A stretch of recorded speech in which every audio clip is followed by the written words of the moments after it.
सदाशिवसमारम्भां शङ्कराचार्यमध्यमाम् अस्मदाचार्यपर्यन्तां वन्दे गुरुपरम्पराम्।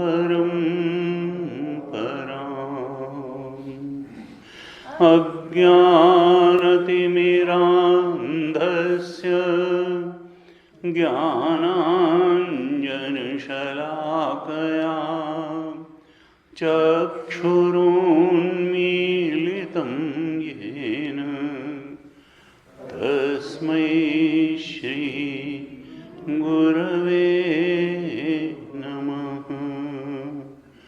तस्मै श्री गुरवे नमः।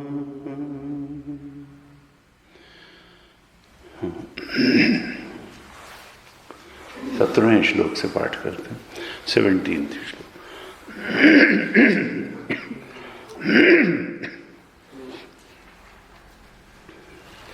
आत्मा विनिष्कलो ह्येकः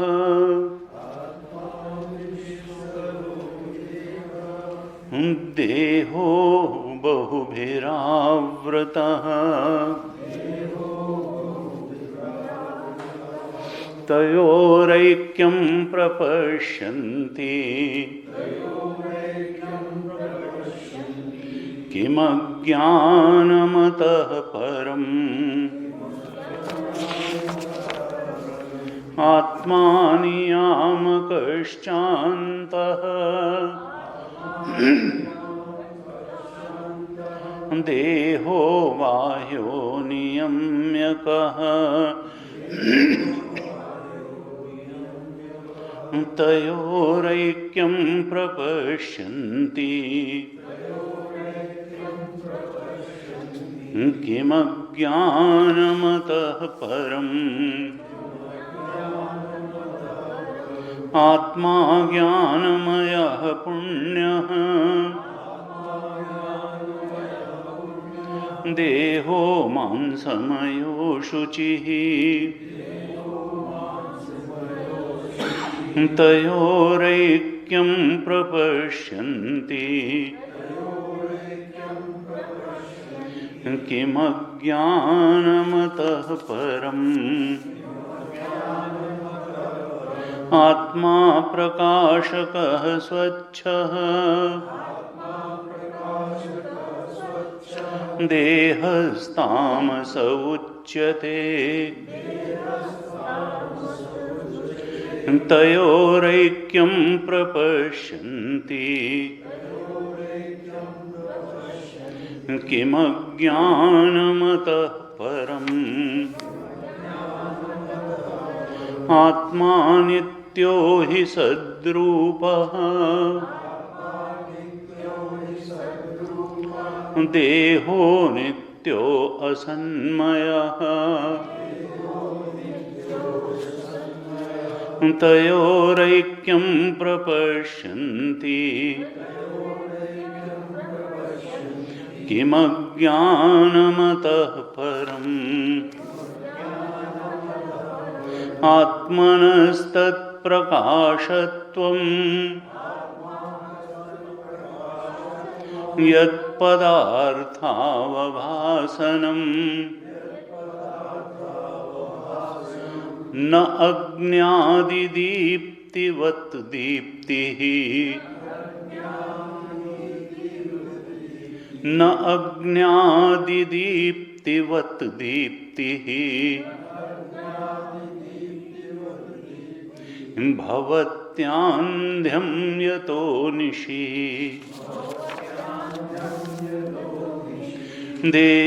देहोऽहमित्ययं मूढः धृत्वा तिष्ठत्यहो जनः ममायमित्यपि ज्ञात्वा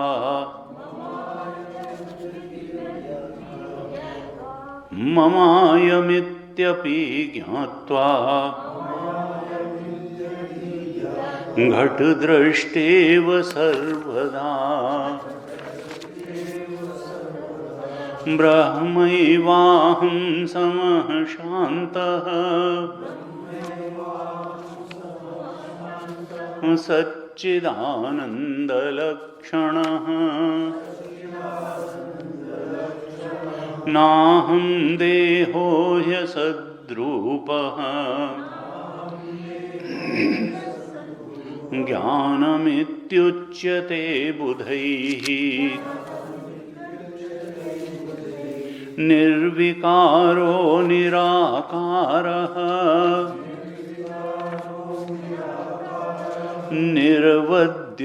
निर्वद्योऽहमव्ययः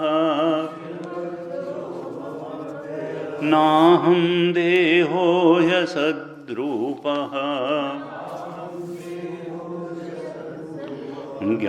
ज्ञानमित्युच्यते बुधैः निरामयो निराभासः निर्विकल्पोऽहमाततः नाहं देहो ह्यसद्रूपः ज्ञानमित्युच्यते बुधैः निर्गुणो निष्क्रियो नित्यः नित्यमुक्तोऽहमच्युतः नाहं देहो ह्यसद्रूपः ज्ञानमित्युच्यते बुधैः निर्मलो निश्चलोऽनन्तः शुद्धोऽहम् अजरोऽमरः नाहं देहो ह्यसद्रूपः ज्ञानमित्युच्यते बुधैः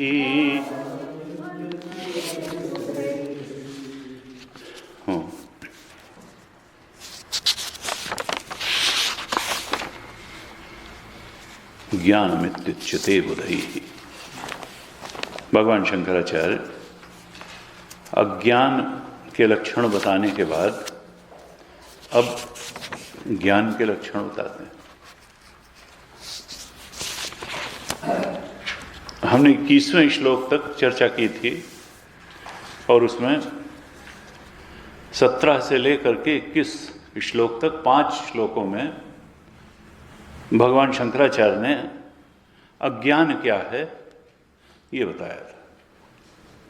और मुख्य रूप से एक जो 5 श्लोकों में दूसरी पंक्ति जो बार बार रिपीट हो रही थी, 5 बार रिपीट हुई 5 श्लोकों में, वो थी तयोः ऐक्यम प्रपश्यन्ति किम अज्ञानम अतः परम। इन दोनों का ऐक्य देख लेना, इससे बढ़कर के अज्ञान और क्या होगा। तयोः दोनों का ऐक्य, दो क्या, आत्मा और देह। आत्मा और देह के अज्ञान, देह के एकत्व को देख लेना। आत्मा के लक्षण बिल्कुल अलग हैं और देह के लक्षण बिल्कुल अलग हैं, लेकिन इन अत्यंत विपरीत लक्षणों वाली दो चीजों को एक में मिला करके देख लेना, यही अज्ञान है। यानी चित्त जड़ ग्रंथि की बात कर रहे हैं। आत्मा चेतन है और देह जड़ है। अब इसमें आत्मा, 5 श्लोकों में आत्मा के और देह के अलग अलग लक्षण देखिए, विचार करने की प्रक्रिया बता रहे हैं कि किस तरह से देखो। तुम अपने को जो देह मान करके बैठे हो, यह अज्ञान है। तुम आत्मस्वरूप हो और इस पर विचार करो और इस दृढ़ निश्चय अर्थात दृढ़ बोध में प्रतिष्ठित हो जाओ कि तुम देह नहीं हो, तुम आत्मा हो। तुम आत्म तत्व हो, तुम देह नहीं हो। विचार द्वारा इस निश्चय, दृढ़ निश्चय पर पहुंचाना चाहते हैं भगवान शंकराचार्य। क्योंकि जिस दिन हम इस निश्चय पर पहुंच गए, बस यही तो अपरोक्षानुभूति है, यही तो मुक्ति है। देह के बंधन से मुक्ति होनी है, तीनों देहों के बंधन से मुक्ति होनी है, जिसमें कारण शरीर तो अज्ञान स्वरूप ही है, अर्थात मूल बंधन तो अज्ञान का ही है। वो दोनों देहों का कारण है, सूक्ष्म और स्थूल दोनों देहों का कारण है। तो अंततः तो अज्ञान या कारण शरीर या वासना पुंज, इसी से मुक्ति होनी है। अज्ञान का अगर नाश हो जाए, वासना पुंज का नाश हो जाए, बस तब जो है फिर समझो कि सत्य में प्रतिष्ठा हो गई, आत्मा में प्रतिष्ठा हो गई, आत्मा के ब्रह्म स्वरूप को जान लिया गया। सबसे पहले श्लोक में 17वें में क्या कहा था? आत्मा विनिष्कलो ही एकः। आत्मा में कोई टुकड़े नहीं हैं, कलाएं नहीं हैं, भेद नहीं है, पार्ट्स नहीं हैं। वो कला रहित है, उसमें कोई अवयव नहीं है। वो एक अखंड सर्वव्यापक है। आत्मा एक है, अनेक नहीं है। आत्मा ही विनिष्कलो, उसके टुकड़े नहीं किए जा सकते, अवयव नहीं किए जा सकते, पार्ट्स नहीं हैं, वो एक है। और दूसरी तरफ देह का लक्षण क्या बताया था कि बहुभिः आवृतः। देह तो अनेक अनेक अवयवों से मिलकर के बना है, वो बहुत सारे पार्ट्स से मिलकर के बना हुआ है। देह हमने चर्चा की थी, 5 कोशों से मिलकर के बना है देह। ऐसे ऐसे आवरणों से मिलकर के देह बना है, उसमें पार्ट्स हैं। फिजिकल बॉडी में पार्ट्स हैं, सटल बॉडी 17 अवयवों से मिलकर के बना है, और अज्ञान या कारण शरीर अनेक अनेक वासनाओं से मिलकर के बना हुआ है। तो ये तो अनेकता से भरी हुई हैं, चाहे स्थूल देह हो, सूक्ष्म देह हो या कारण शरीर हो। लेकिन आत्मा तो विनिष्कलो एकः है, अर्थात दोनों के लक्षणों में इतना अंतर है, फिर भी हम ये मान करके बैठते हैं कि मैं देह हूं। इससे बड़ा ज्ञान क्या होगा, ये बताना चाहते हैं। ये अन्योन्याध्यास, ये भ्रम, ये भ्रांतिपूर्ण ज्ञान, यही हमारे दुखों का कारण है, अनर्थ का कारण है, यही बंधन का कारण है, यही संसरण का कारण है, यही दुख का कारण है। तो पहले श्लोक में 17वें में बताया था, 18वें में क्या कहा था कि आत्मा नियामक है और अंतः है, और जो देह है वो नियम्य है और बाह्य है।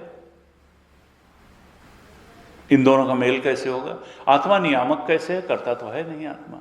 कहा उसकी उपस्थिति में ही सब कुछ कार्य करने में समर्थ होता है। इंद्रियां, मन, बुद्धि, फिजिकल बॉडी, सब जितनी कार्य शक्ति है वहीं से आती है। असल में माया तो त्रिगुणात्मिका है और वो सतरजतम से मिलकर के बनी हुई है। ब्रह्म तो निकम्मा है, ब्रह्म में कोई क्रिया नहीं है, चेतन में, शुद्ध चेतन में कोई क्रिया नहीं, वो करता है। तो सब कुछ करती क्या है? माया। एक रचय जगुन रस जाके। हमें तीन ही प्रकार की बातें हमारी पकड़ में आती हैं। एक ये है कि हम जानते हैं, एक ये है कि हम करते हैं, और एक ये है कि हम कुछ पाते हैं। कुछ पाने के लिए ही तो करते हैं। क्या पाने के लिए करते हैं? उनका द्रव्य। द्रव्य को इसीलिए धन को द्रव्य ही कह दिया। असल में धन ही नहीं, मकान, गाड़ी, बहुत सारी चीजें पाने के लिए करते हैं। लेकिन हम क्या पाने के लिए क्रिया करते हैं? द्रव्य पाने के लिए। और अगर हम जाने ना कि द्रव्य कुछ है और कुछ सुख का कारण बनेगा, तो फिर हम क्रिया क्यों करेंगे द्रव्य को पाने के लिए? इसका मतलब क्या है कि जानने की शक्ति भी है, क्रिया की शक्ति भी है, और द्रव्य भी है। तो जान करके क्रिया द्वारा द्रव्य को पाने की कोशिश, यही जिंदगी का दूसरा नाम है। यही तो करते हैं जीवन में। और ये क्या है? तीनों माया के तीन गुणों का प्रतिनिधित्व करते हैं। जानना क्या है? सतोगुण। करना क्या है? रजोगुण। और द्रव्य क्या है? तमोगुण। यानी गुणा गुणेषु वर्तन्ते। और अहंकार विमूढ़ात्मा कर्ता अहमिति मन्यते। अहंकार से मूढ़ आत्मा कहता है कि मैं करता हूं। असल में जानना है तो वो सतोगुण का एक प्रकटीकरण है जानना। करना जो है वो रजोगुण का एक है, और द्रव्य जिसको पाने के लिए प्रयास होता है वो तमोगुण का प्रकटीकरण है। इस तरह से ज्ञान शक्ति, क्रिया शक्ति और द्रव्य, सत्य, रज और तम, इन्हीं में सब चलता रहता है। कहा ये ज्ञान शक्ति कहां से आई? सतोगुण की अपनी थी? कहा नहीं, ये जो है ये आत्मा से ही आई है। यद्यपि आत्मा स्वयं क्रियाशील नहीं है, लेकिन ब्रह्माश्रय माया। कहा कि अव्यक्त नामनी परमेश शक्ति, विवेक चूड़ामणि ने कहा कि ये माया का स्वरूप निर्धारण है, ये कार्यानुमया माया। कार्य से ही माया का अनुमान होता है कि माया द्वारा ये किया गया होगा। ज्ञान शक्ति से लगता है सतोगुण होगा, कर्म शक्ति से रजोगुण होगा, द्रव्य की उपस्थिति से तमोगुण होगा। ये तो कार्य से कारण का अनुमान, कार्यानुमया माया। कार्य को देख करके माया के गुणों का अनुमान होता है, सीधे कोई गुणों को जान नहीं सकता है। और ये है कैसी? इसमें ताकत किसकी है? अपनी है? कहा नहीं, ब्रह्माश्रय माया। ब्रह्म का आश्रय लेकर के ही माया क्रियाशील हो सकती है। इसमें अपनी कोई ताकत नहीं है। ताकत राम जी की है, माया की नहीं है। और ये फिर क्या क्या करती है? तो कहा अघटित घटना पटीयसी माया। ये जो घटना घट ही नहीं सकती है, उसको घटी हुई दिखा देने में बहुत पटुता रखती है। अघटित घटना पटीयसी माया। आत्मा और देह का कोई संयोग हो नहीं सकता है, लेकिन माया इसका संयोग करके दिखा देती है। जो घटना घट ही नहीं सकती है कभी, उसको घटित हुआ दिखाई, यही माया है। तो कहा कि देखो ये कौन है? आत्मा जो है नियामक है, लेकिन कैसे? केवल प्रकाशक और अधिष्ठान के रूप में नियामक है। ये शक्ति देती है, ताकत देती है, ज्ञान शक्ति, क्रिया शक्ति और द्रव्य सबके लिए अधिष्ठान रूप यही आत्म तत्व है। ये नियामक है और ये सबके अंतरतम है, अंतः है। आत्मा की उपस्थिति में ही ये फिजिकल बॉडी, सटल बॉडी सब कार्य करते हैं। संसार की सारी क्रियाएं उसको ताकत देने वाली आत्मा ही है। और देह ये तो बाहर है और नियम में है। फिर और लक्षण में क्या अंतर बताया था कि आत्मा ज्ञानमय है और पुण्य है। 19वें श्लोक में कहा था कि आत्मा जो है वो ज्ञानमय है और पुण्य है, अर्थात शुद्ध है, जबकि देह मांसमय है, अर्थात विकारी है। मांस का अर्थ क्या है? विकारी है। ये तो विकृत हो जाती है, देह मांसमय है, लेकिन आत्मा तो शुद्ध है, पुण्य है। इसमें कोई मिलावट नहीं है। जब दूसरी कोई चीज है नहीं ब्रह्म तत्व के अलावा, बाकी सब प्रतीति है, तो उसमें मिलावट होगी किस चीज की? तो वो पुण्य है, वो शुद्ध है। आत्मा शुद्ध है और जो देह है वो अशुचि है, मांसमय है, विकारी है। ऐसे बताया कि इतना विपरीत लक्षण है। फिर कहा कि आत्मा प्रकाशक है और स्वच्छ है। फिर दो लक्षण बताए थे 20वें श्लोक में। आत्मा प्रकाशक है, हम लोग कई बार चर्चा की। प्रकाशक का मतलब क्या है? कि चेतन है, ज्ञान स्वरूप है। प्रकाशक कभी प्रभावित नहीं होता, प्रकाश्य से कभी प्रभावित नहीं होता। सूर्य अगर प्रकाशक है, सूर्यो यथा सर्वलोकस्य चक्षु न लिप्यते चाक्षुषैः बाह्य दोषैः, उपनिषद में है कि सूर्य प्रकाशित सबको करता है, लेकिन न तो वो सुंदर दृश्य से प्रभावित होता है और न कुरूप से प्रभावित ही नहीं होता है। प्रकाशक कभी प्रभावित नहीं होता। ये लाइट क्या प्रभावित हो रही? यहाँ चाहे कोई नृत्य होने लगे या कोई शोक सभा होने लगे, तो वो तो किसी से, प्रकाशक जो है प्रभावित नहीं होता। आत्मा क्या है? प्रकाशक है और ये स्वच्छ है। कौन स्वच्छ होगा? जिसका किसी से न राग होगा न द्वेष होगा।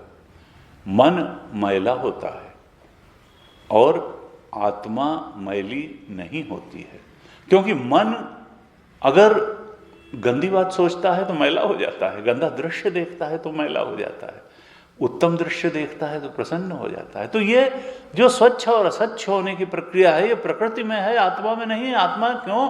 क्योंकि आत्मा तो नित्य असंग है। आत्मा नित्य असंग है, आत्मा कभी मैला नहीं होता है। आत्मा स्वच्छ है और आत्मा प्रकाशक है, सब कुछ का प्रकाशक है आत्मा। आत्मा चेतन है। हमने पहले भी चर्चा की कि आत्मा प्रमाता का भी प्रकाशक है, आत्मा प्रमाण का भी प्रकाशक है, आत्मा प्रमेय का भी प्रकाशक है और आत्मा प्रमा का भी प्रकाशक है। चारों का प्रकाशक है। आत्मा की उपस्थिति में ही हम चेतन, हम तो चेतन है। देखिए, सबके बारे में आदमी को डाउट हो सकता है कि यह है कि नहीं है या नहीं है, नकार सकता है, लेकिन एक ही चीज को नहीं नकार सकता है, वो अपने होने को। अपने होने को कोई नहीं नकार सकता है। हम तो हैं और चेतन हैं, ये बात अंदर से ही हम जानते हैं। आत्मा प्रकाशक है और स्वच्छ है, जबकि देह तामस है। तामस है, हमने चर्चा की थी कल। तामस का अर्थ क्या है? तमोगुण से क्या होता है? द्रव्य। द्रव्य क्या होता है? जड़ होता है। घटवत जड़ है ये देह, घड़े के समान ही देह जड़ है। और क्या अंतर बताया था 21वें श्लोक में कि आत्मा नित्य है और सद्रूप है, जबकि देह अनित्य है और असद्रूप है। सद आप जानते हैं, जो तीनों कालों में रहे वही तो सद है। तो आत्मा तो सद्रूप है, लेकिन देह असद्रूप है, ये तो तीनों कालों में नहीं रहती। आत्मा नित्य है, अर्थात काल बाधित नहीं होता है। नित्य क्या होगा? जिस पर काल का कोई असर न हो। काल का असर हो जाएगा तो अनित्य हो जाएगा। इस देह तो काल के बंधन में है, ये तो अनित्य है। एक समय भूतकाल में नहीं था, भविष्य में भी नहीं रहेगा, वर्तमान में कुछ वर्षों के लिए दिखता है, यह अनित्य है। देह अनित्य है और असद्रूप है, जबकि आत्मा नित्य है और सद्रूप है। आत्मा अनादि अनंत है, इसका कभी नाश नहीं होता है। इस तरह से ये 5 श्लोकों में, 17 से लेकर के 21 तक 5 श्लोकों में बिल्कुल डिफरेंशिएट करके बता दिया। करीब करीब 10 लक्षण आत्मा के बता दिए, 2-2 लक्षण हर श्लोक में, और देह के भी उसी कंपैरिजन में 7-8 लक्षण तो बता ही दिए कि देखो ये कितना विपरीत लक्षणों वाले हैं आत्मा और देह, फिर भी यह घटित घटनापटी ऐसी माया देखिए कि इसने दोनों को एक करके दिखा दिया। और कहते हैं तयोः ऐक्यम, ये तो बार बार रिपीट हुआ, तयोः ऐक्यम प्रपश्यन्ति किम अज्ञानम अतः परम। दोनों को एक करके देख लेना, इससे बढ़कर के अज्ञान और क्या होगा। आत्मा और देह का ग्रंथि बना दी, अन्योन्याध्यास कर दिया। अब इस प्रकरण का समापन करते हैं 22वें श्लोक में, और कहते हैं आत्मनः तत्प्रकाशत्वं यत् पदार्थ अवभासनम न अग्न्यादिदीप्तिवत् दीप्ति भवति आंध्यम यतो निशि। 22वें श्लोक में भगवान शंकराचार्य कहते हैं आत्मनः तत्प्रकाशत्वम, आत्मा तो ऐसा प्रकाश है, इस प्रकार का प्रकाश है। तत्प्रकाशत्व, आत्मा का प्रकाश कैसा है कि यत् पदार्थ अवभासनम, कि वो तो पदार्थों का अवभासन करा देता है, ज्ञान करा देता है। आत्मा का प्रकाश वो प्रकाश है, आत्मा का प्रकाश क्या कहें, आत्मा प्रकाश स्वरूप ही है, ज्ञान स्वरूप ही है, स्वतः प्रकाश है। प्रकाश कहें आत्मा कहें, ज्ञान प्रकाशित तो होता है, ज्ञान प्रकाशक होता है। जब हमारे अंदर जो ज्ञानात्मक सत्ता है, जानने की ही तो ताकत को ज्ञान कहते हैं, प्रकाश। कहा आत्मा वो प्रकाश है, आत्मनः तत्प्रकाशत्वम यत् पदार्थ अवभासनम, जो सब कुछ को जन्मा देता है, सब कुछ का ज्ञान करा देता है, ज्ञान स्वरूप है, स्वतः प्रकाश है। लेकिन इसका प्रकाश कैसा है, एक दृष्टांत देते हैं भगवान शंकराचार्य कि देखो न अग्न्यादि दीप्तिवत दीप्ति है। आत्मा का प्रकाश कैसा है कि अग्नि की दीप्ति के समान इसकी दीप्ति नहीं है, यानी अग्नि आदि के प्रकाश के समान आत्मा का प्रकाश नहीं है। आत्मा का प्रकाश कुछ, जितने हम प्रकाश पुंजों को जानते हैं उनसे थोड़ा अलग तरीके का है आत्मा का प्रकाश। कहा कैसा है, न अग्न्यादि दीप्तिवत दीप्ति ही भवति, इसकी दीप्ति, इसका प्रकाश अग्नि आदि की दीप्ति या प्रकाश के समान नहीं होता है। क्यों? क्योंकि आंध्यम यतः निशि, क्योंकि अग्नि का जब प्रकाश है, मान लो रात का अंधेरा हो और कहीं अग्नि जला दी जाए तो अग्नि से थोड़ी दूर तक प्रकाश होगा, लेकिन अन्य जगह अंधेरा ही रहेगा। यानी अग्नि अंधकार को तो दूर करती है, लेकिन कुछ प्रकाश तो करती है, लेकिन अंधकार भी बना रहता है। एक जगह प्रकाश होता है लेकिन दूसरी जगह अंधकार रहता है, यानी ये सब जगह प्रकाशित एक साथ नहीं करती है। कहीं प्रकाश करती है तो कहीं अंधेरा बना रहता है।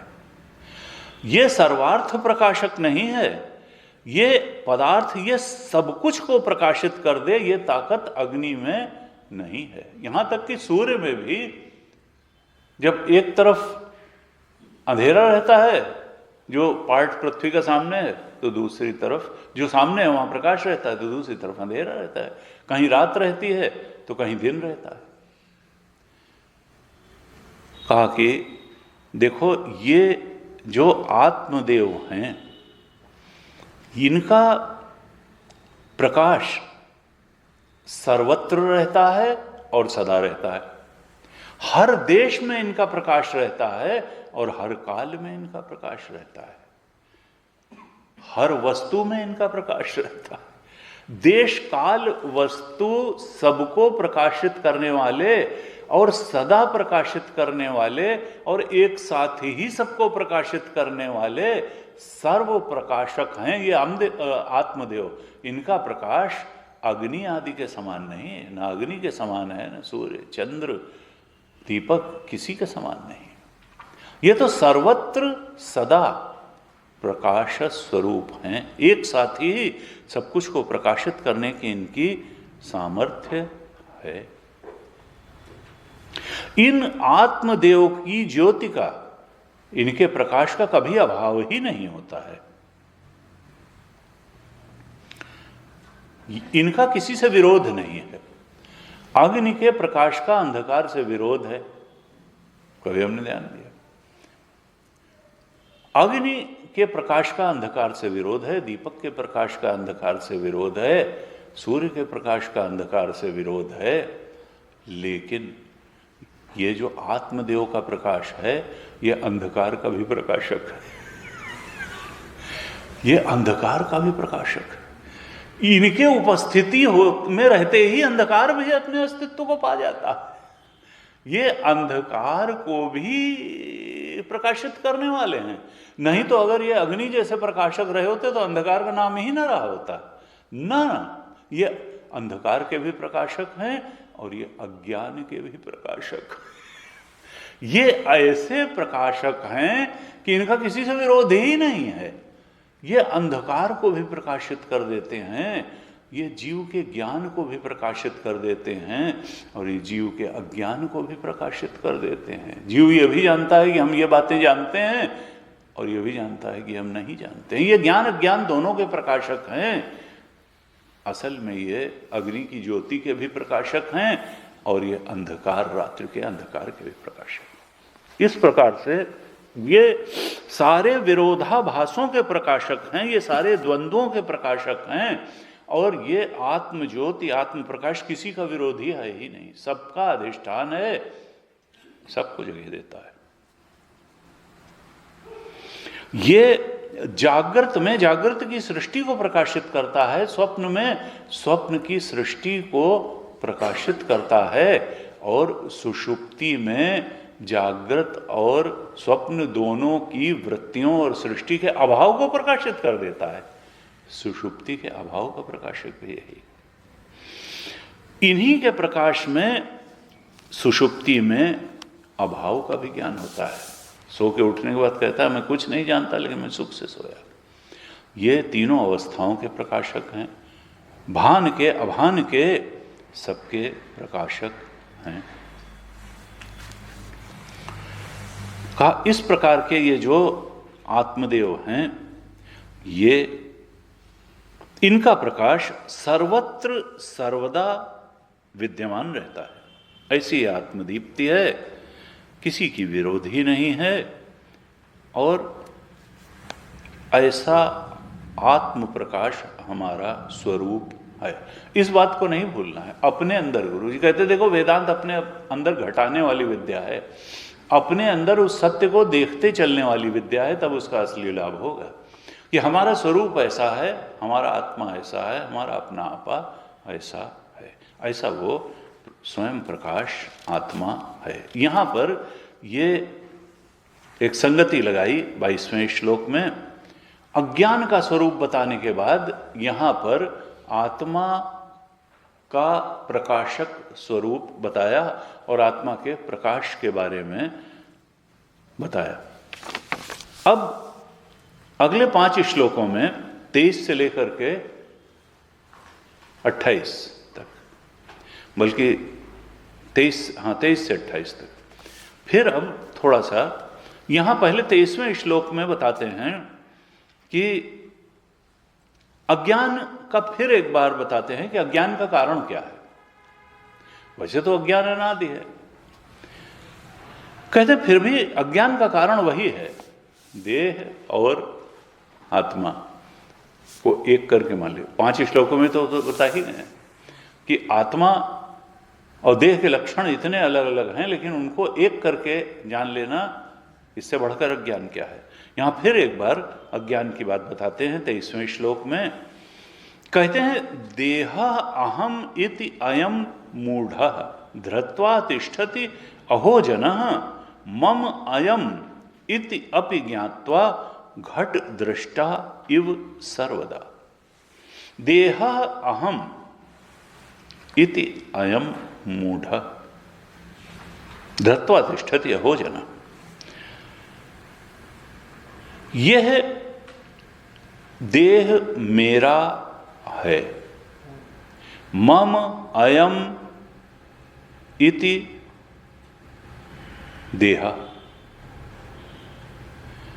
देह अहम इति अयम, ये जो देह है यही मैं हूं। आत्मा तक नहीं पहुंचा। मूढ़ जनः धृत्वा तिष्ठति, जो इग्नोरेंट पर्सन है, मूढ़ जना है, वो इसी मान्यता को लेकर के बैठा रहता है। मूढ़ जना धृत्वा तिष्ठति, कैसा अहो, कितना आश्चर्य है, कैसा आश्चर्य है। कहते हैं अहो मूढ़ जना धृत्वा तिष्ठति, इसी धारणा को पकड़ करके बैठा रहता है। कौन? मूढ़ा जना, इग्नोरेंट पर्सन, अज्ञानी मनुष्य, अज्ञानी जीव, इग्नोरेंट पर्सन इसी धारणा को लेकर के बैठा रहता है कि देहा अहम इति अयम धृत्वा, इसी धारणा को लेकर बैठता है कि यह देह मैं हूं, देह मैं हूं, देह अहम, मैं देह हूं। ये कहा कि ये अज्ञानी की धारणा यही रहती है। कहते हैं जबकि बिल्कुल स्पष्ट है कि देह अहम नहीं है, मम अयम इति। अरे कम से कम इतना तो मानो कि ये मेरा है। घट दृष्टा इव सर्वदा, तुम खूब जानते हो कि जैसे घट को कोई मैं थोड़ा कहता है कि मैं घट हूं, मैं भैंस हूं, मैं मकान हूं। अरे भाई वो सब मेरे हैं, मेरा तो कह सकते हो, हालांकि बाद में बताएंगे कि मेरा भी नहीं कह सकते हो। यह भी अज्ञान के कारण है कि इसको मेरा कहना, क्योंकि जिसकी कोई ऐसी सत्ता ही नहीं है उसको कहां का मैं और कहां का मेरा, ये तो दोनों ही माया है। अज्ञान के कारण ही हम इससे तादाद में, जब आत्मा नित्य असंग है तो उसका मेरा कैसे हो सकता है कोई? नित्य असंग जब आत्मा है, वो किसी से कोई तादाद में उसका बन ही नहीं सकता है, तो फिर मेरा की क्या बात है। खैर वो तो अलग बात अभी बताएंगे। लेकिन यहां कहते हैं कि देखो भाई, ये तो बिल्कुल ही गलत धारणा है।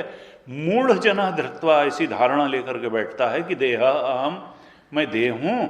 असल में घट दृष्टा एवं सर्वदा, हमेशा घट का मैं दृष्टा हूं, अर्थात घट मेरा तो हो सकता है, मैं घट का दृष्टा हो सकता हूं, तो फिर देह जो है उसका भी मैं दृष्टा ही होऊंगा।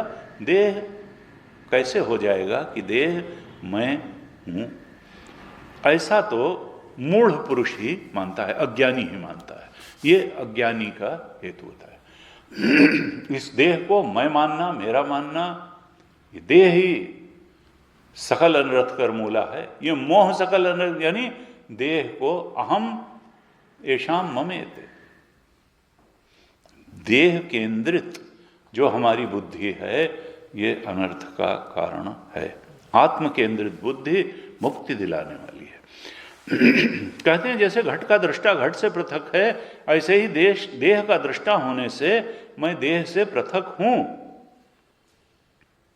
यह हमेशा जानते हुए भी जो मूढ़ पुरुष है उसकी ये मान्यता धारणा बनी रहती है कि मैं देह हूं, ये देह मैं हूं। ये कितने आश्चर्य की बात है कि वो इस दुराग्रह के साथ ही जीवन जीता है।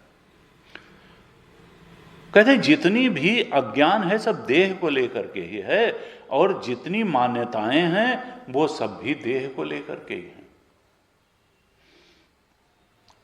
मैं मनुष्य हूं, मैं स्त्री हूं, मैं पुरुष हूं, मैं ब्राह्मण हूं, मैं शूद्र हूं, मैं गृहस्थ हूं, मैं सन्यासी हूं, मैं हिंदू हूं, मैं मुसलमान हूं, ये सारी की सारी धारणाएं देह को लेकर के हैं।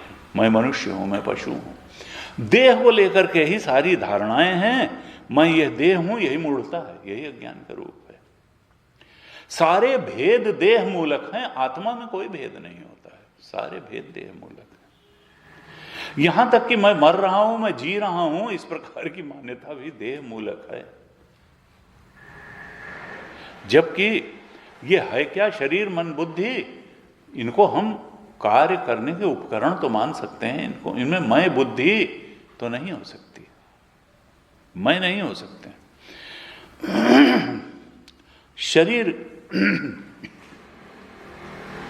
को जैसे ही हम मानते हैं कि मैं शरीर हूं, तो फिर शरीर छूटने का हमको भय भी सताने लगता है। शरीर छूटेगा तो जो कुछ जोड़ के रखा है वो भी छूट जाएगा, इसका दुख भी सताने लगता है। तो भय और दुख का कारण भी क्या हुआ, शरीर हुआ। और फिर व्यक्ति अगर देह मानेगा तो फिर देह को खूब भोग देना यही जीवन का उद्देश्य भी हो जाएगा। ईट ड्रिंक एंड चारवाक का दर्शन आएगा। फिर कहते हैं देखो, या धन संग्रह का आएगा, क्योंकि उससे भोग प्राप्त होंगे। तो न तो भोगों को प्राप्त करना जीवन का लक्ष्य है, न धन संग्रह करना जीवन का लक्ष्य है। जीवन का लक्ष्य है मन को सुधार करके आत्मबोध में स्थित होना। हमने चर्चा करी थी भागवत जी। भाई जीवन, अगर मनुष्य जीवन मिला है तो सारे शास्त्र जब कह रहे हैं कि साधन धाम मोक्ष कर द्वारा पाए न जे परलोक संवारा, इसमें इसका मुख्य कार्य क्या है, अंतःकरण को निर्मल करना, साधन चतुष्टय संपन्न बन करके तत्व चिंतन करके और आत्मबोध प्राप्त करना, ये लक्ष्य है। इस देह को मैं मान करके इसको तमाम भोगों से इसको तृप्त कराना या तमाम धन का संग्रह कर लेना, ये उद्देश्य नहीं है। क्योंकि ये तो जो सच्चा और अच्छा और वास्तविक लक्ष्य है उससे दूर भागना हो जाएगा। क्योंकि अगर हम इस देह को तमाम सारे इसके चाहे गए कामना जिनकी होती है उन भोग पदार्थों से इसको तृप्त करने में इंद्रियों को लगेंगे, देह को लगेंगे, तो ये तो आत्मबोध से विपरीत दिशा हो जाएगी। इससे मन शुद्ध नहीं होगा, इससे मन और बंधन में पड़ता चला जाएगा, मलिन होता चला जाएगा, और ये तो संसारोन्मुखी गति होगी, आत्मोन्मुखी गति नहीं होगी। और ये साफ साफ देखा जाता है। सारे संतों ने कहा कि देखो, धन बढ़ने से आज तक किसी के मन में सुधार नहीं हुआ। इसलिए, और लक्ष्य क्या है, मन का सुधार हो और उस सुधरे हुए मन से आत्मचिंतन हो, तत्वचिंतन हो। और धन और भोग ये मन को बिगाड़ने वाले हैं, मन को सुधारने वाले नहीं हैं। एक नहीं अनेक इसमें तो धन। और तो और अखंडा जी महाराज कहते थे कि देखो, अधिक धन होने से किसी का मन शुद्ध नहीं हुआ, अधिक भोग मिलने से किसी का मन शुद्ध नहीं हुआ, अधिक शिक्षा मिलने से भी किसी का मन शुद्ध नहीं हुआ, और उच्च पद मिलने से भी किसी का मन शुद्ध नहीं हुआ। चरित्र की शुद्धि सद्गुणों से होती है, वो धन से नहीं होती, वो शिक्षा से नहीं होती, वो पद से नहीं होती, वो तो सत्संग से ही होती है, सद्गुणों से ही होती है। और इस संसार का कोई पदार्थ मनुष्य जीवन का आत्यंतिक लक्ष्य नहीं हो सकता, परम लक्ष्य नहीं हो सकता। लक्ष्य तो वही है जो देह के परे है, अर्थात आत्मबोध ही लक्ष्य हो सकता है मनुष्य जीवन का। और उसी लक्ष्य को पाने से असल में पूर्ण तृप्ति, आनंद, संतोष होने वाला है। ये देह तो ऐसे ही है, हमने प्रारब्ध की पूंजी दे करके इस देह को कुछ समय के लिए किराए पे लिया है, जैसे होटल के किसी कमरे को किराए पे ले लिया जाता है कुछ पैसे दे करके। ये तो किराए का कमरा ही है एक तरह से, ये सराय है, ये सराय है। जितने दिन की प्रारब्ध की पूंजी हमने लिया, चुकाया है, उतने दिन इसमें रहेंगे। तो जीवन के परे जो सत्य है उसी की खोज करना लक्ष्य है। और बार बार कहा, उसकी खोज न करना तो पाप है। पुराने किसी संत ने कहा कि देखो कंकड़ चुन चुन महल बनाया, लोग कहें घर मेरा ना घर मेरा ना घर तेरा, चिड़िया रैन बसेरा। ये तो इसमें जीव आया है, कुछ दिन जो है रैन बसेरा जैसा है, फिर चला जाएगा। अब एक दिन किसी से यही बात कह दी, हालांकि गलत अवसर पर वो बात निकल गई, तो उन्होंने कहा भाई इतनी पेसिमिस्टिक बात मत करिए, इतनी नेगेटिविटी ब्रह्मचारी मत करिए। तो फिर हमको भी लगा कि इस समय नहीं कहना चाहिए। ठीक है, वो वही है कि किसी के यहाँ शादी में जाकर के थोड़ा कहता कोई कि राम नाम सत्य है, भले वो राम नाम उस समय भी उतना ही सत्य है। तो जो है, तो सही समय, गुरु जी कहते थे सही समय पर सही बात कहनी चाहिए, सही व्यक्ति से सही स्थान पर। अचानक ही कोई, भले वो सत्य हो, लेकिन फिर हर समय नहीं। तो कहा कि देखो ये जो है संकल्प, असल में कई बार व्यक्ति फिर संसार की तारीफ सुनते सुनते इतना ऊब जाता है कि कई बार वो बात मुंह से कुछ निकल ही आती है, जाने अनजाने निकल आती है कि भाई ये हो गई, ये हो गई, ये हो गई। तो उन्होंने कहा कि उनके यहाँ कुछ अच्छा हो सकता है। उन्होंने कहा ये स्टेज देखिए, ये स्टेज, ये स्टेज।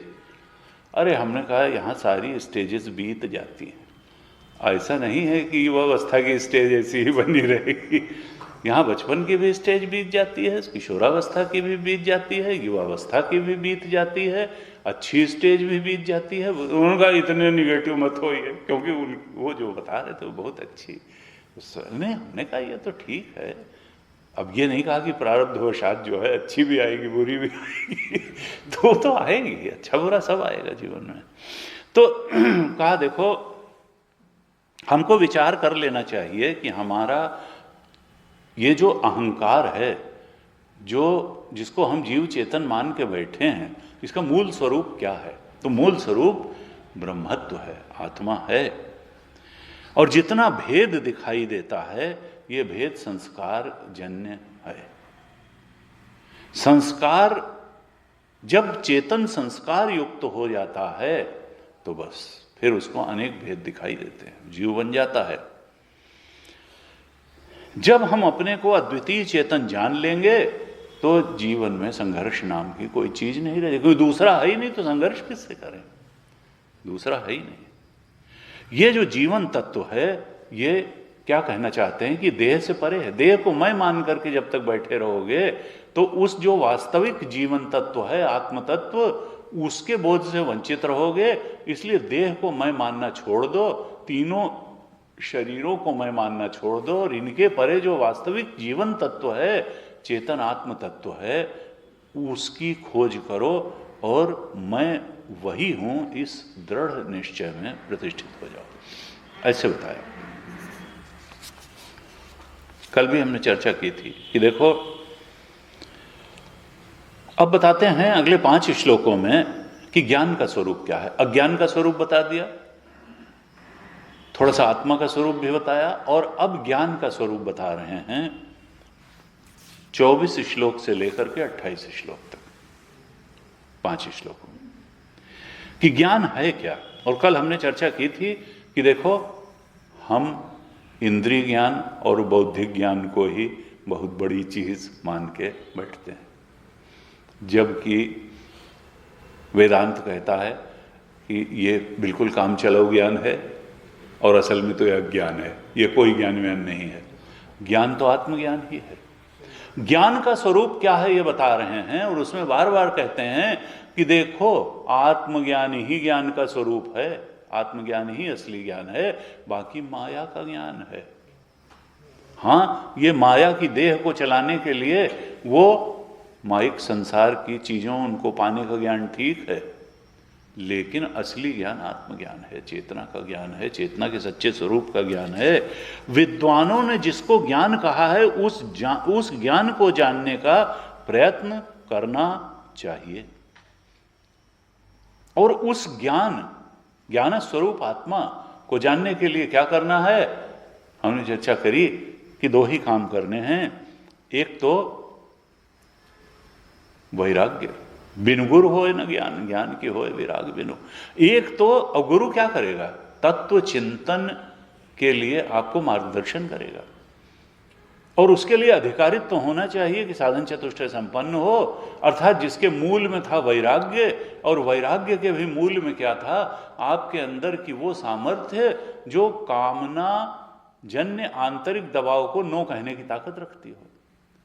तब तो आप जो है भगवत प्रेरणा से कर्म कर पाएंगे, कर्तव्य की प्रेरणा से कर्म कर पाएंगे, अन्यथा तो कामनाओं की प्रेरणा से ही कर्म करते रहेंगे तो अंतःकरण की शुद्धि नहीं होगी। तो कामना जन्य दबावों को नो कहने की ताकत, यही तो वैराग्य है, यही तो तप है। हमने कल चर्चा की थी काफी देर, यही तो तप है। तप का स्वरूप क्या है कि कामना को नो कह पाना, कामना के दबावों को नो कह पाना, कर्तव्य प्रेरित कर्म कर पाना, प्रभु प्रेरित कर्म कर पाना, और तभी फल को भी प्रभु के चरणों में हम समर्पित कर पाएंगे। अगर हम कामना प्रेरित कर्म करेंगे तो फिर फल का भोग के लिए ही तो कामना प्रेरित कर्म किया जाता है, तब हम फल का कहां से समर्पण कर पाएंगे। तो कहा इस तरह से, ये जिसको विद्वानों ने ज्ञान कहा है उस ज्ञान को प्राप्त करने का प्रयत्न करना चाहिए। 24वें श्लोक में क्या कहते हैं, ब्रह्म एव अहम समः शांतः सच्चिदानंद लक्षण नाहम देह ही असद्रूपः ज्ञानम इति उच्यते बुधई। भगवान शंकराचार्य कहते हैं ब्रह्म एव अहम। देखो अब बता चुके पहले तो कि देह नहीं है, देह हम नहीं हैं।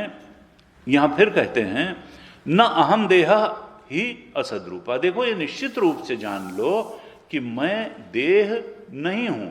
देह क्या है, असत रूप है। मैं क्या हूं, ब्रह्म एव अहम, मैं तो ब्रह्म ही हूं। और वो ब्रह्म के लक्षण बता रहे हैं फिर, वो कैसा है ये ब्रह्म स्वरूप, समः शांतः और सच्चिदानंद लक्षण। इसमें 3 लक्षण बता दिए कि देखो ब्रह्म, क्योंकि अखंडानंद जी महाराज कहते तुम, अगर एक आदमी था वो कहने लगा कि भाई मैं गैंडा हूं तो पहले अगर गैंडा कहे तो गैंडे के लक्षण तो मालूम होने चाहिए, तब तो कोई नहीं, तो फिर उनका कि वही गैंडा ये तो मालूम नहीं, तब कैसे कोई कहेगा। तो अब कहा अगर हम ब्रह्म हैं तो पहले ब्रह्म के लक्षण तो मालूम होने चाहिए व्यक्ति को, तब तो फिर, और फिर उन लक्षणों को घटाओ अपने ऊपर, तब तो कह सकते हो, नहीं तो फिर वो गप्प की बात हो जाएगी, तुम कहां से ब्रह्म हो। तो लक्षण बता रहे हैं, लक्षणों का बड़ा महत्व। ब्रह्म एव हम, ब्रह्म कैसा है, समा शांत सच्चिदानंद लक्षण। ब्रह्म जो है सम है, और क्या है, शांत है, और सच्चिदानंद लक्षण। सच्चिदानंद तो आप जानते हैं, सत चेतन आनंद, ऐसे लक्षणों वाला है। अब सम का मतलब क्या है, देखिए गीता जी में, पूरी गीता में समता को कितना हाईलाइट किया हुआ है। समत्वम योग उच्यते ही कह दिया, और पदार्थों की समता भी बता दी, जीवों की समता बता दी, शत्रु मित्र, सुहृन् मित्रार उदासीन मध्यस्थ द्वेष बंधुषु साधुष्वपि च पापेषु समबुद्धिर विशिष्यते। ज्ञानी की स्थिति क्या है, जो अपने ब्रह्म स्वरूप के बोध में प्रतिष्ठित होता है, वो सम शत्रु च मित्रे च, मित्र और शत्रु में समता। सुहृन् मित्रार उदासीन, मित्र उदासीन और शत्रु सब में समता। मध्यस्थ द्वेष बंधुषु, जो द्वेष करने वालों में भी वही आत्मा का पसारा देखता है, और भाई में भी देखता है, साधु में भी वही देखता है, पापी में भी उसी आत्मा को देखता है। उसको कहा वो सम है। तो ब्रह्म सम है। विद्या विनय संपन्ने ब्राह्मणे गविहस्तिनी शुनिचैव श्वपाके च पंडिता समदर्शन। पंडित कौन है, ज्ञानी कौन है? जो समदर्शन है। तो कहा कि देखो सम कौन होगा? जहां भी दूसरे का भाव आ गया तो वहां तो विषमता आएगी। इसका मतलब जो एक अखंड सर्वव्यापक चेतन है, जहां अद्वितीय चेतन है, जहां अद्वितीयता होगी वहीं वास्तविक समता होगी। जहां द्वितीय आ गया वहां भय भी होगी, विषमता भी होगी, राग भी होगा, द्वेष भी होगा। तो यानी क्या है? ये एक अखंड सर्वव्यापक चेतन है, वही सम हो सकता है। नहीं तो जहां द्वितीयता और अनेकता हुई तो विषमता आ ही जाएगी। कहा यह सदा सर्वत्र विद्यमान है, इसलिए सम है। कोई विषमता नाम की चीज ही नहीं है। ब्रह्म है एवं हम, मैं ऐसा ब्रह्म हूं जो सम है और शांत है। अशांत कैसे? शांत जल में कंकड़ फेंका जाता है या हवा चलती है। यानी जब इस मन में शांत कब होता है? जब कोई विकार ना हो तो शांत है। ये शरीर शांत कब होता है? जब रोग ना हो तो शांत है। यानी जब कोई विकार से ग्रस्त होता है तभी अशांत होता है। और आत्मा में कहां का विकार होगा? ब्रह्म निर्विकार है। निर्विकार है इसलिए शांत है, उसमें कोई विकार नाम की। मन में विकार होते हैं, बुद्धि मान अपमान से ग्रस्त होती है, विकृत होती है, देह विकृत होता है, आत्मा निर्विकार है इसलिए शांत है। ऐसा वो सत चित और आनंद स्वरूप हमारा ब्रह्म स्वरूप है। कहा न आम देह ही असद रूप। ये जो देह है ये क्या है? ये हमारा स्वरूप नहीं है। हमने पहले चर्चा की थी, वेदांत का सिद्धांत है कि संघातस्य परार्थत्वात्। जो संघात होता है बहुत सारे अवयवों कलपुर्जों से, पार्ट्स से मिलकर के बनता है, तो वो जो है अपने आप के लिए नहीं होता। गाड़ी गाड़ी के लिए नहीं होती, गाड़ी गाड़ी के मालिक के लिए होता है। रथ रथ के लिए नहीं होता, रथ रथी के लिए होता है। ये देह तो रथ है, देह तो गाड़ी की तरह है। ये किसके लिए है? ये इसके मालिक के लिए है। इसका मालिक कौन है? चेतन है। मालिक हमेशा चेतन होता है, जिसका मालिक होता है। कहा ये साक्षी जो है वही सदरूप है, और ये देह जो है ये तो असद रूप है, ये तो रथ है। कहा ऐसा जो जानता है, अर्थात जो देह की स्थिति भी जानता है और ब्रह्म के लक्षणों से ब्रह्म को भी पहचानता है, कहा ज्ञानम इति उच्यते बुधई, उसी को ज्ञान कहे। जो ब्रह्म को उसके लक्षणों से पहचान लेता है कि ये सच्चिदानंद है, ये सम है, ये शांत है, और ये हमारा अपना आपा है, ये साक्षी है, ये चेतन है, और देह तो असद रूप है। सदरूप कौन है? ब्रह्म। असद रूप है देह। जो ऐसा जानता है, ज्ञानम, बुद्धिमान लोग, ज्ञानी लोग उसी को, इस तरह की जानकारी को ही ज्ञान कहते हैं। अब कहते हैं कि देखो ये सब कुछ के परे देश काल और द्रव्य तीनों के परे जो चेतन तत्व है, जो तीनों का अधिष्ठान है, वही सत्य है, वही ब्रह्म तत्व है। ऐसा अद्वैत वेदांत ही कहता है। बाकी लोग कहीं कहीं जाकर के अटक जाते हैं। कोई देश से संस्कृत चेतन को सत्य मान लेता है, जैनी लोग कहते हैं अलोकाकाश में जाकर के रहेगा। बुद्ध लोग काल से उसको सीमित मान लेते हैं, और चारवाक जो हैं वो तो द्रव्य से ही मान लेते हैं, द्रव्य से ही चेतन की उत्पत्ति हुई, चार ही द्रव्य मान लेते हैं। कहा कि देखो ये आत्मा देश, काल और द्रव्य तीनों से विलक्षण है। तुम्हारी तीनों देहों से विलक्षण है, ये काल के भी परे है, ये देश के भी परे है, और ये सारे ही द्रव्यों के परे है, ये सबका अधिष्ठान है। तो वृत्तियों में मत उलझो, उनके साक्षी को पहचानो और फिर साक्षी के ब्रह्म स्वरूप को भी जान लो। इस प्रकार से जब हम एक अखंड चेतन को अपना स्वरूप जान लेते हैं, इस अखंडता में कोई उपाधि नहीं रहती, कोई कंडीशनिंग नहीं है, कोई सब उपाधियों के परे है। वहां न उपाधि है न उपहित है। उपाधि, सारी उपाधि और उपहित के भेद से परे जो एक अखंड सर्वव्यापक चेतन है, वही ब्रह्म तत्व है, हमारा स्वरूप है। ऐसे हम हैं।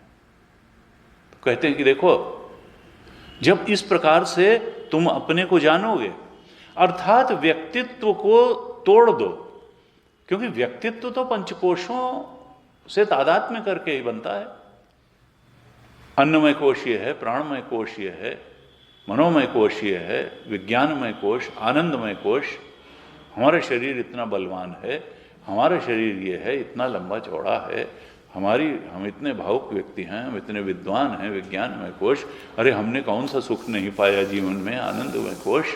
कहा ये सब व्यक्तित्व है। तुम व्यक्तित्व के परे अस्तित्व, तुम शुद्ध चेतन हो, उस पर कोई उपाधि आवरण की बात नहीं, कोई कोश के अंदर रखी हुई म्यान तलवार तुम हो। ये सब तो म्याने हैं, ये सब आवरण हैं, मंजूषाएं हैं, पेटिका हैं। इन पेटिकाओं में रखा हीरा हो तुम तो शुद्ध चेतन हो। ऐसे अपने को एक अखंड सर्वव्यापक तत्व जान लो। तो कहते हैं ऐसे जब तुम जानोगे तो फिर गुरु के सच्चे स्वरूप को भी तुम जानोगे और ईश्वर के सच्चे स्वरूप को भी तुम जानोगे। जब तुम्हारा व्यक्तित्व टूट जाएगा, अखंडा जी महाराज कहते थे, तब तुम ये भी जान लोगे कि गुरु असलियत में क्या था। अरे उसका तो व्यक्तित्व पहले से ही टूटा हुआ था, तब तुम में और गुरु में कोई भेद ही नहीं रह जाएगा, क्योंकि वो तो पहले से ही अपने व्यक्तित्व के पार जाकर के अपने ब्रह्मत्व के बोध में बैठा हुआ है। तुम भी जब अपने व्यक्तित्व के पार जाकर के अपने आत्मस्वरूप ब्रह्म स्वरूप को जानोगे, तब ये जान लोगे कि हमें तब गुरु न चेला पुरुष अकेला, तब तो वो ब्रह्म तत्व ही है। तुम गुरु से अपने को अभिन्न जान लोगे, तब ईश्वर से भी अभिन्न जान लोगे। कहा ऐसा ये जो हमारा अपना आपा है वही हमारा स्वरूप है, हम असद देह नहीं हैं। इस प्रकार के निश्चय को ही बुद्धिमान लोग ज्ञान कहते हैं। अब देह अगर सच्चित और आनंद रूप है, अगर आत्मा ब्रह्म सच्चिद आनंद रूप है, तो निश्चित रूप से देह इससे विलक्षण होगा, तो देह असद रूप भी होगा, जो कि यहां बताया श्लोक में। और असल में असद रूप ही नहीं होगा, वो अचिद रूप भी होगा और अनानंद रूप भी होगा, यानी दुख रूप भी होगा, क्योंकि सच्चिदानंद लक्षण वाला तो ब्रह्म है। तो ये असद रूप भी होगा, ये आनंद का उल्टा भी होगा, और ये चेतन का उल्टा भी, जड़ भी होगा। ऐसे बताया। तो ये सम और शांत बताया, सच्चिदानंद लक्षण बताया। 25वें श्लोक में क्या कहते हैं, कुछ और लक्षणों से ज्ञान क्या है ये बताते हैं। निर्विकारो निराकारो निर्वद्यो अहम अव्ययः नाहम देहो ही असद रूप ज्ञानमित इति उच्यते बुधई। जैसे अज्ञान में एक लाइन दूसरी वाली बार बार रिपीट होती थी, तयो ऐक्यम प्रपश्यन्ति, जो आत्मा और देह को किम अज्ञान मता परम, इससे बढ़कर अज्ञान क्या है। इसी तरीके से ये 5 श्लोकों में दूसरी लाइन श्लोक में रिपीट होगी कि न अहम देह असद रूप ज्ञानम इति उच्यते बुधई। मैं असद रूप देह नहीं हूं, मैं तो ब्रह्मस्वरूप हूं। इस ज्ञान को ही बुद्धिमान लोग ज्ञान कहते हैं। विद्वान लोगों की दृष्टि में ज्ञान यही है। तो पहली लाइन में लक्षण अलग अलग बताएंगे। यहां क्या कहते हैं 25वें श्लोक में, निर्विकार, 4 लक्षण बता दिए। पहला कहा निर्विकार, ये जो आत्मा है ये निर्विकार है। अब निर्विकार क्यों है? क्योंकि ये निराकार है।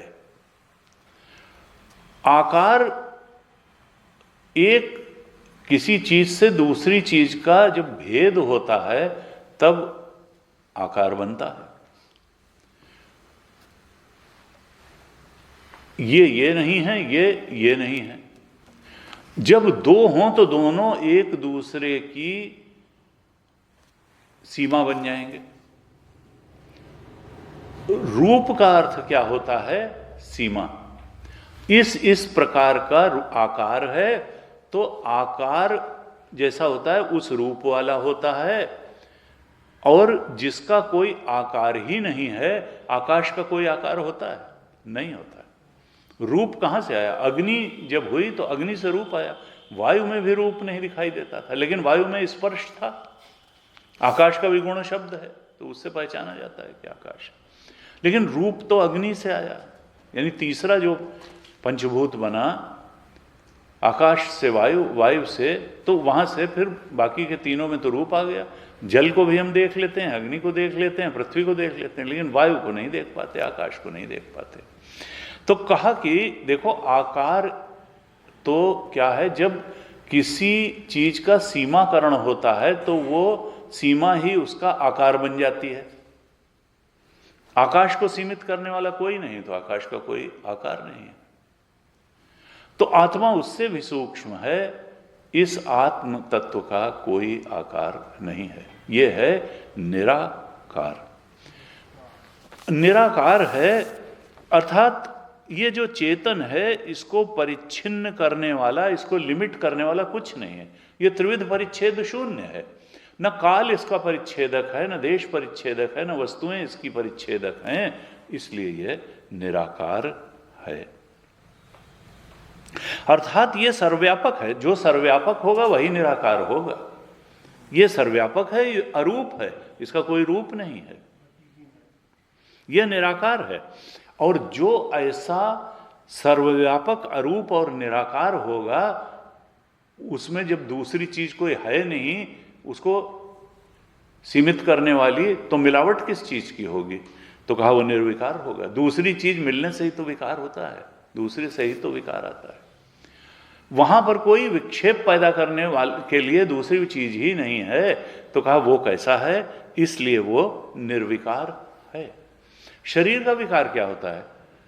पैदा हुआ, बढ़ा, क्षरित हुआ और फिर नाश हो गया। जिसमें विकार होगा उसका क्षरण भी होगा और नाश भी होगा। ये जन्म आदि विकार हैं। अस्ति जायते वर्धते विपरिणमते अपक्षीयते, ये षड विकार से संपन्न है सारे ये फिजिकल बॉडी। लेकिन वो निर्विकार है, उसमें न जन्म होता है, न उसका मरण होता है, न क्षरण होता है, कोई विकार नहीं है। निर्विकार है चेतन, और वो निराकार भी है, सर्वव्यापक है, अरूप है। और कहा निर्वद्य है। निर्वद्य का अर्थ क्या है? अवद्य का मतलब होता है पाप। पाप, पाप क्या है? दोष। लेकिन वो दोष रहित है, पाप रहित है। उसको कोई दोष, कोई दाग, कोई पाप छू ही नहीं गया है। निर्वद्य यानी वो निर्दोष है, पाप रहित है, बेदाग है। गुरुदेव कहते हैं विदाउट एनी ब्लेमिश, उसमें कोई धब्बा नहीं है, दाग नहीं है। निर्वद्य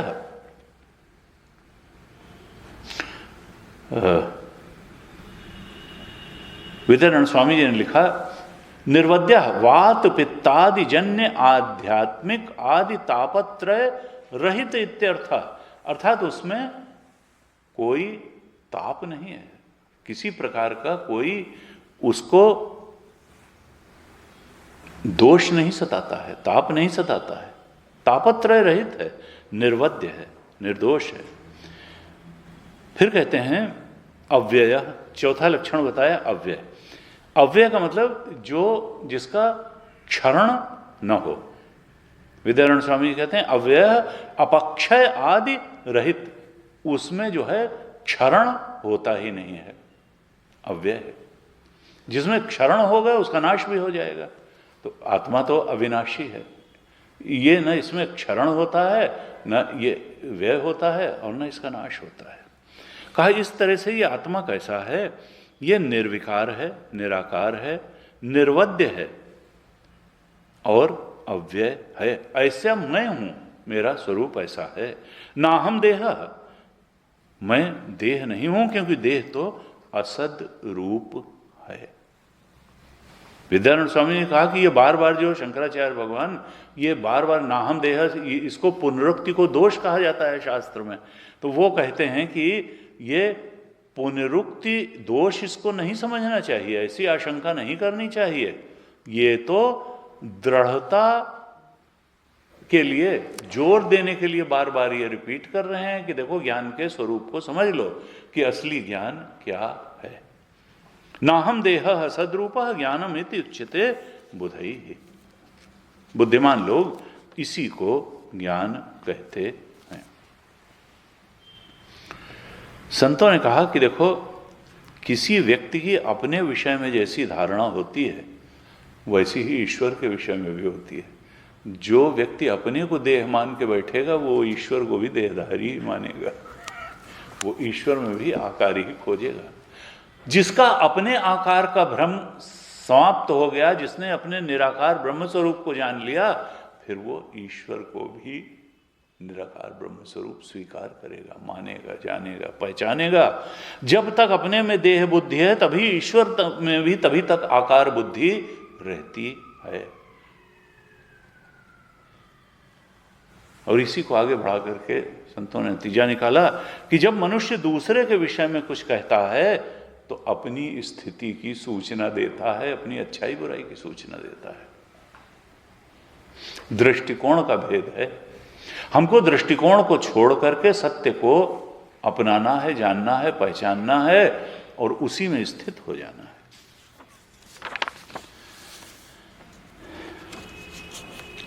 शास्त्र में कहा, श्रुति कहती है, हे साधक तुम उठो, जागो और अच्छे से अच्छे कल्याणकारी कार्य में लग जाओ। और सबसे बड़ा कल्याणकारी कार्य क्या है? अपने सत्य स्वरूप को जान लेना। कहता देखो, अपने को कमजोर मत समझो, तुम्हारे संकल्प में अनंत शक्ति है। तुम्हारे संकल्प में अनंत शक्ति है। अखंडानंद महाराज कई बार कहते थे, जो व्यक्ति जैसा सोचता है, और गुरुदेव भी कहते, जो व्यक्ति जैसा सोचता है वैसा ही हो जाता है। तो तुम छोटी बात क्यों सोचो, तुम सबसे बड़ी बात, सबसे अच्छी बात सोचो, क्योंकि तुम जैसा सोचोगे वैसे ही तुम हो जाओगे। कहते हैं कि देखो, कि एक संत से किसी ने पूछा कि साहब हमको कुछ उपदेश कर दीजिए, अच्छा सा कोई उपदेश कर दीजिए। तो उन्होंने कहा कि देखो, तुम कोई काम ऐसा मत करना जिससे तुम अपनी निगाह में ही गिर जाओ। तुम कोई ऐसा जीवन में काम न करना जिससे तुम अपनी निगाह में ही गिर जाओ। क्यों? क्योंकि व्यक्ति यह कहता रहता है कि हम पाप पुण्य कुछ नहीं मानते हैं, लेकिन जो पाप कार्य करता है वो पाप उसको अंदर से ही परेशान करता रहता है, व्यथित करता रहता है। इसलिए अगर मन को शांत रखना है और जीवन में भी शांति चाहिए तो फिर ऐसा कोई काम नहीं करना चाहिए जो अपने को ही लगे। फिर झूठ मूठ जस्टिफाई करने की कोशिश आदमी करता है, लेकिन परेशान तो हो ही जाता है। संतों ने कहा भाई वो बाहर से भले हेकड़ी दिखावे पापी, लेकिन उसका पाप उसको भीतर से सालता रहता है, कचोटता रहता है, काटता रहता है। बुद्धि सत्य पक्षपातिनी है। कहा देखो, ये आत्मा अकर्ता है, असंग है, इसका किसी कर्म से कोई संबंध नहीं है, इसका किसी चीज से कोई संबंध नहीं है। और जब संबंध ही नहीं है तो व्यक्तित्व कहां से आएगा? तब तो तुम अस्तित्व ही हो। तुम कभी न बदले, तुम अव्यय हो, तुम न कभी बदले न बदल सकते हो। और ये देह जो है ये तो बदलने वाली है, ये असद रूप है, ये विकारी है, इसमें क्षरण भी है और इसका नाश भी है। कहते हैं कि इस प्रकार से अपनी आत्मा को जानो, और आत्मा ज्ञान स्वरूप है। आत्मा सत है और देह असत है, जगत भी असत है। और जो असत है वो सत में चिपकेगा भाई? कैसे कैसे चिपकेगा? प्रतीयमान सर्प रस्सी में कैसे चिपकेगा? चिपक ही नहीं सकता है। जिसकी कोई रियल एग्जिस्टेंस होगी वही चिपकेगा। इसलिए तत्वविद जानता है कि हमारा न देह से कोई विरोध है, न सृष्टि से कोई विरोध है। क्यों? क्योंकि वो हमसे न कभी चिपकी। ये भ्रांति है कि हम संग हुआ है। आत्मा नित्य असंग है। 26वें श्लोक में कहते हैं, निरामयो निराभासो निर्विकल्पो अहम आततः नाहम देहो हि असद्रूपः ज्ञानम इति उच्यते बुधैहि। निरामयो निराभास निर्विकल्पो अहम आततः। गुरुदेव कहते हैं कि देखो, मनुष्य के दुख के शोक के दो ही कारण हैं। एक ये कि जो उसकी कामना है वो उसको प्राप्त ना हो, और जो उसको प्राप्त है और उसको बनाए रखने की इच्छा है वो चला जाए। अर्थात प्राप्त प्रिय चीजों का चला जाना और जो अप्राप्त प्रिय चीजें हैं उनका प्राप्त ना होना। अर्थात कामना ही दुख की जननी है, शोक की जननी। Desire is mother of pen.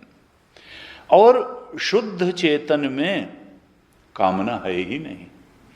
जब कामना नहीं है तो कोई शोक और दुख का वहां कारण भी नहीं है, और नाश तो उसका होता ही नहीं, वो तो अविनाशी है।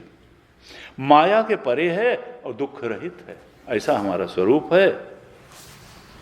लेकिन इसके लिए आवश्यकता क्या है कि उस परम चेतन में जागने की आवश्यकता है। इस जागृत से को ही जागना न मान करके उस परम चेतन आत्म तत्व में जागने की आवश्यकता है।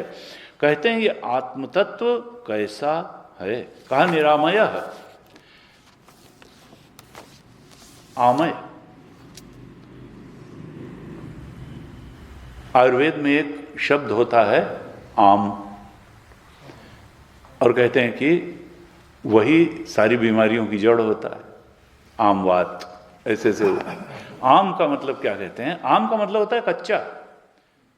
आम का अर्थ है कच्चा।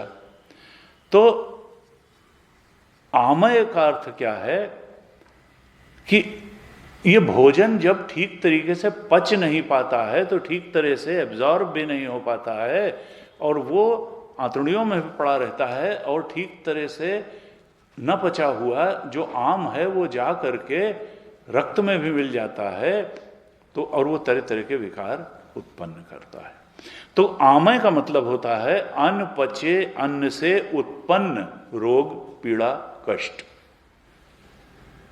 इसीलिए आयुर्वेद कहता है कि सारे रोग अजीर्ण के कारण होते हैं। आमय ठीक तरह से पाचन न हो तो कान में भी दर्द होगा तो वैद्य जी एक बार पेट साफ करने की दवा जरूर देंगे, ऐसे कहते हैं। कि कहते हैं सारे विकार जो है आमय। तो निरामय जिसमें आम नहीं है, निरामय माने निरोग, निरामय। ये कहते हैं कि ये शरीर के स्तर पर भी सत्य है, लेकिन मन के स्तर पर अगर किसी के विचार पुष्ट नहीं है, किसी की भावनाएं संतुलित नहीं है, कच्चापन है भावनाओं में, कच्चापन है विचारों में, तो भी उसको मानसिक रूप से भी परेशानी होगी, भावनात्मक रूप से परेशानी होगी। मन में विचार अगर कच्चे रह जाएं, भावनाएं कच्ची रह जाएं, तो अंतःकरण भी परेशान, रुग्ण हो जाएगा। इसलिए बिल्कुल कच्चापन नहीं होना, मैच्योरिटी होनी चाहिए।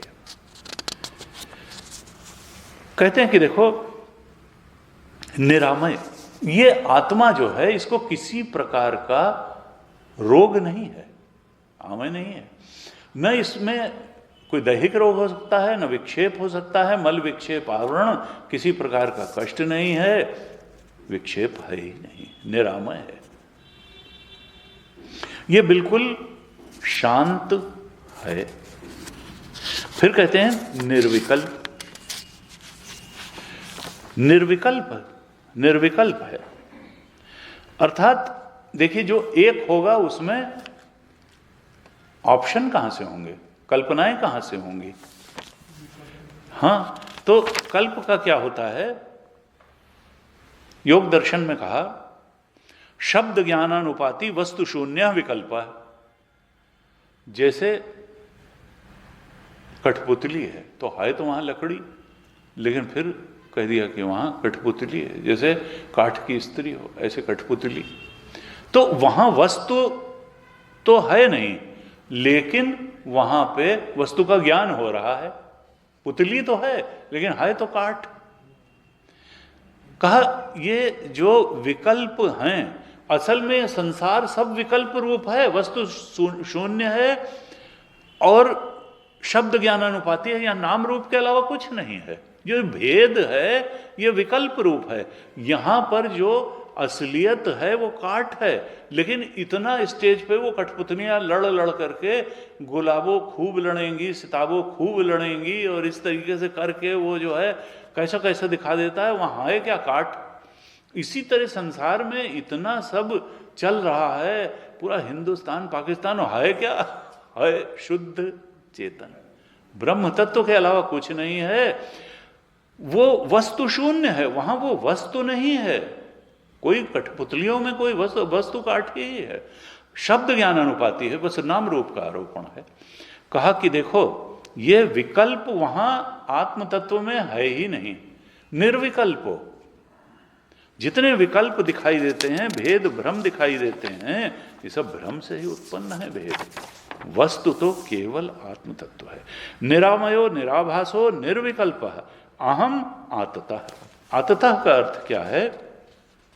आततः का अर्थ है व्यापक। आततः मैं सर्वव्यापक हूं। व्यापक कौन होगा? जो त्रिविध परिच्छेद शून्य होगा वही व्यापक होगा। अर्थात मैं काल से परिच्छिन्न नहीं हूं, देश से नहीं हूं, वस्तुओं से नहीं हूं, मैं त्रिविध परिच्छेद शून्य हूं। मैं अहम आततः, मैं सर्वव्यापक हूं। कल्पना का मेरे अंदर कोई स्पर्श भी नहीं हुआ है, विकल्प नहीं है, भेद नहीं है।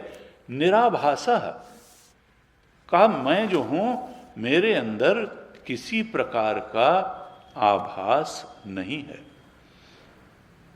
मैं जीव नहीं हूं, जीव चिदाभास है ना। आभास कुछ नहीं है, मैं तो सुखद स्वरूप आत्मा हूं। ये आभास जो है यही सुखी दुखी होने वाला है। मैं तो ज्ञान स्वरूप आनंद स्वरूप हूं, मैं आभास नहीं हूं। मैं निराभास हूं। जैसे ही अपने निराभास चिदाभास, जब तक हम जीव जानेंगे, चिदाभास जानेंगे, तब तक हम सुखी दुखी होते रहेंगे, तब तक हम संसरण बना रहेगा। जैसे ही निराभास ब्रह्म स्वरूप को जान लिया तो चित्त शांत हो गया, ब्रह्माकार हो गया। और इस प्रकार से निश्चय को ही ज्ञान कहते हैं। जब तक ये लगा कि हम देह हैं, तब तक अज्ञान का ही पसारा है। ना हम देह असद रूप, मैं असद रूप देह नहीं हूं, मैं तो ज्ञान स्वरूप ब्रह्म तत्व ही हूं। इसी को ही जो बुद्धिमान लोग हैं, ज्ञानी हैं, वो ज्ञान कहते हैं। ओम पूर्णमदः पूर्णमिदं पूर्णात् पूर्णमुदच्यते